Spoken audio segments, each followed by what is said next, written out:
Yo mga idol, kamusta? Sports Talk PH nga pala. Ang multa sa sapak, pag-usapan natin yan mga idol. Ngunit bago ang lahat ay huwag kakalimutang mag-subscribe at i-click ang notification bell button for more sports talk. So kung atin nga pong matatandaan ay noong taong 2023 ay nagkaroon ng press conference sa bansang Thailand upang opisyal nang i-anunsyo ang bigating exhibition fight sa pagitan ng dalawang legendary fighters ng kontinente ng Asia na sila 8th Division World Champion Manny Pacquiao at ang sinasabi ng karamihan na greatest Muay Thai fighter of all time na si Buakaw Bankamek.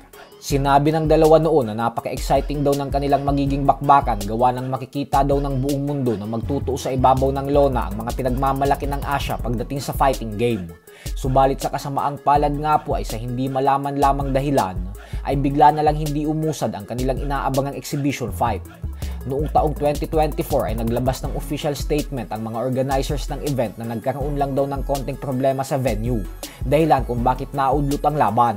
At nangako ang mga ito na magaganap pa din daw ang bakbakan ng dalawa bago magtapos ang taong 2024. Pero mukhang hindi na nga po ito mangyayari pa dahil 2025 na.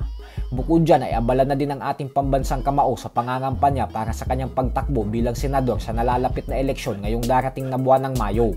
Habang si Buakaw naman ay magmula nang i-anunsyo ang kanilang exhibition fight ni Pacquiao ay lumaban na ulit ng 6 na beses sa kabila ng kanyang edad na 42 anyos.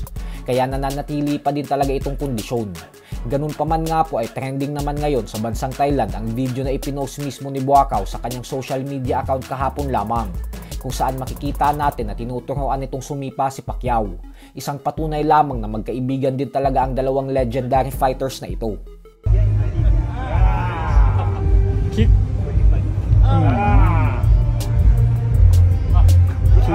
Two time. Sa kabilang banda naman mga idol ay nitong nakalipas na buwan nga lamang po ay nagtrending din sa mundo ng boxing ang naging press conference ng dalawang British boxing superstars na sila Conor Ben at Chris Eubank Jr. Ito po ay nangdahil sa ginawang pagsampal ng itlog ni Eubank kay Ben sa kanilang face-off.